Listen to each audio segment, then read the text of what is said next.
Kan ini sebenarnya 2 kali ya lolos dari maut. Lolos itu dari mautnya 2 kali. Benar. Nah, yang pertama itu gagal ini. Mendarat. Gagal mendarat. Sama. Jadi kejadian pertama sama yang kedua sebenarnya serupa. Cuma yang pertama itu pas pesawat ini mau mendarat, dia itu roda depannya terbenam lumpur. Dan waktu itu dari Jakarta ke Palembang.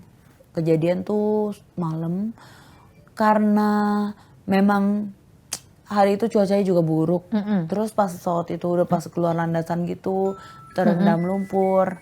Terus habis itu yang saya rasain adalah bener-bener gimana ya? Wow, ternyata profesi aku nih riskan sekali ya untuk cepat meninggal gitu. Itu sih yang ada di kepalaku kan. Itu pertama ya? Yes. Gak ada penolakan dari keluarga. Maksudnya kan ini kita flashback gitu ya. Iya, iya. Pertama kali udah kecelakaan gak ada, misalkan mami bilang udah kamu Nggak jangan usah terbang lagi deh. Enggak sih, mami mendukung karena kan memang itu adalah bagian dari profesi aku yang memang aku impikan dan seluruh keluargaku mendukung akan profesiku. Jadi mereka kayak ya tetap support. Kalau kakak sendiri nggak ada trauma? Maksudnya gini, kalau kita kan pasti ada traumanya gitu ya kak. Pertama kali ini gitu kan, terus yang pertama kali kecelakaan itu masih ada rasa, aduh. Kecelakaan pertama itu sebenarnya kan aku ke DSKU, dicek, terus ke kantor, bolak-balik itu aku nggak terbang lebih dari 2 bulan sampai 3 bulan. Dan itu sih sempet kayak ngerasa, aduh ternyata pramugari itu nggak terbang ya ada duit. Ya kan? Iya betul. Jadi pilih mana? Mami ngangguk-ngangguk. Jadi pilih mana? Pilih mengalahkan trauma atau pilih nggak punya duit untuk membayar semua biaya-biaya yang harus ditanggung? There's a tough choice ya. Agak sulit memikirkan itu. Tapi yang di awal berarti nggak ada cedera apa-apa ya kak? Nggak ada cedera, tapi itu cukup bikin apa ya, shock yang luar biasa. Kecelakaan pertama setelah udah berapa bulan terbang atau berapa kali terbang? Jadi jaraknya itu dari kecelakaan pertama itu 5 bulan sampai ke kecelakaan kedua. Jaraknya itu 3 bulan aku, jadi setelah habis kecelakaan 3 bulan aku dicek di DSKU, diperiksa, habis itu 2 bulan aku terbang dan kecelakaan. Jadi cuma 5 bulan dari kecelakaan yang pertama. Did you ever think like maybe God is telling you something like yang pertama ya, you have to quit right now gitu? Never think about it. Oke. Nggak pernah. Jadi kayak menurut aku cuma ya, this is my profession and aku harus being a professional also. Jadi tetap terbang. Terus sama yang tadi juga karena faktor yang kebutuhan hidup ya kan. Sementara aku sebagai ya aku mengerti posisiku saat itu kan aku sebagai anak pertama dan juga aku harus kerja juga gitu. Dan selama penerbangan itu cukup bikin stress juga sih kalau ada turbulence. Kayak kalau udah goyang agak takut, tapi balik lagi gitu. Ayolah tetap terbang gitu. Begitu kecelakaan yang kedua, nah ini lolos dari mautnya. Betul. Itu kakak sadar nggak sih waktu diangkat itu?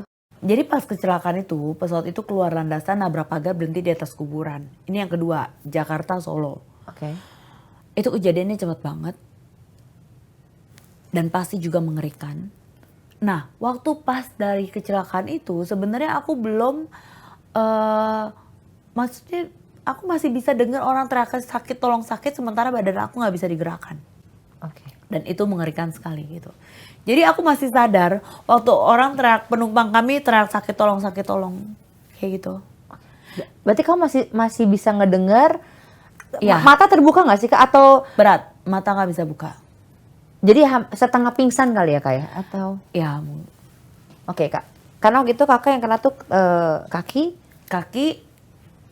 pinggang, tangan, muka. Oke. Jadi setengah badan lah ya istilahnya. Iya. Itu kakak terlempar? Atau? Iya. Jadi badanku ini terlempar dengan kursi tempat aku duduk sampai ke sayap. Iya kan kalau pramugari itu kan memang pakai seatbelt. Ya kan pakai seatbelt itu. Jadi bener-bener keuruk langsung kayak semua barang tuh nancep di badan aku. Oh my God. Dan itu benar-benar kayak pas begitu mau bangun kayak aduh berat sekali badan ini, berat sekali nggak bisa bangun. Oke. Kan yang aku tahu juga kalau aku lihat di postingannya kakak bahwa sempat dikira sudah meninggal. Iya betul. Karena memang kakak nanya nggak sih kayak emang karena sempat udah nggak ada nafasnya, nggak ada apa? Iya, jadi aku sempat ngejalanin yang namanya near death experience. Dari kecelakaan itu benar-benar aku tuh yang aku rasain pas aku mau bangun nggak bisa. Terus aku cuma inget ini. One thing yang aku inget, mamiku bilang ini, nah kalau ada apa-apa tuh doa, ada apa-apa doa. Jadi aku tuh cuma pikir kayak, aduh ini badannya nggak bisa bergerak nih. Terus di kepala aku cuma inget doa.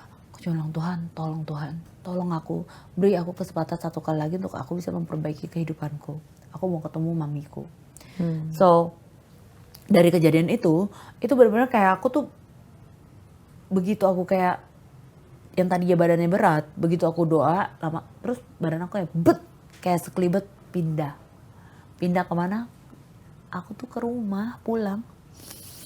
Oke. Aku pulang dan aku masih bisa lihat orang tuaku, aku lihat adikku, dan aku lihat keluarga lain sedang berkumpul di rumah. Tapi waktu aku panggilin mereka nggak menyadari kalau aku ada di situ. Ih, kayak film ya Kak ya. Iya, benar-benar kayak film. Terus habis dari itu aku ikut duduk dan aku ikut bersedih bersama dengan mereka, tapi mereka nggak notice kalau aku ada di situ. Pasti. Setelah itu langsung pindah lagi kayak sekelibet gitu, kayak cahaya. Aku pindah lagi ke satu tempat yang dimana tuh di tempat itu benar-benar gelap sekali, nggak ada cahaya, nggak ada gedung, benar-benar tuh gelap.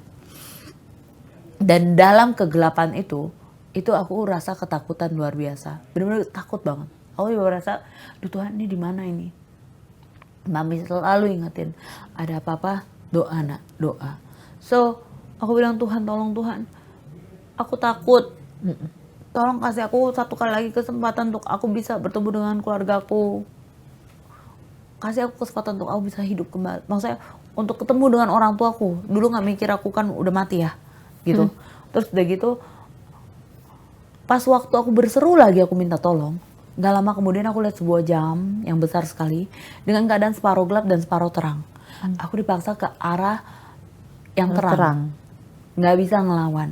Dan pada waktu di arah terang itulah aku lihat, aku ikutin terang itu, aku jalan, terang banget, tapi nggak panas. Terang silau tapi nggak panas. Enak banget, nyaman banget. Dan dalam keadaan waktu itu aku lihat ada satu sosok pribadi yang wajahnya nggak bisa aku lihat. Oke. Karena terlalu terang. Tapi di sana benar-benar kayak aku ngerasain, wow, apa yang selama ini aku cari di dunia, nggak pernah aku bisa dapatkan rasa pada waktu seperti yang aku dapatkan pada waktu itu.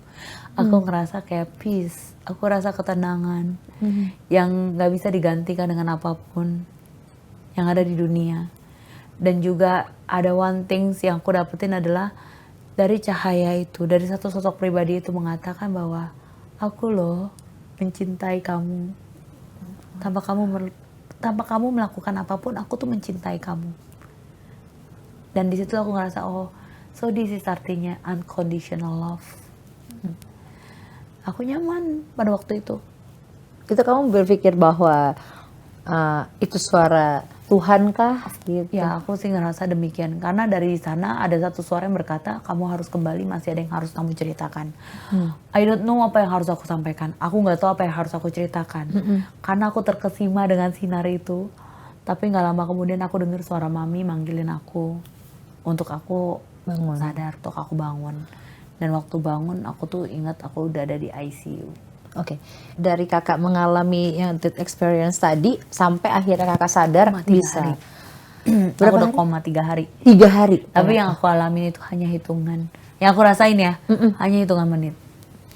Ya memang ya katanya kalau udah di alam sana kan itu Kayak rasanya sehari gitu itu, ya.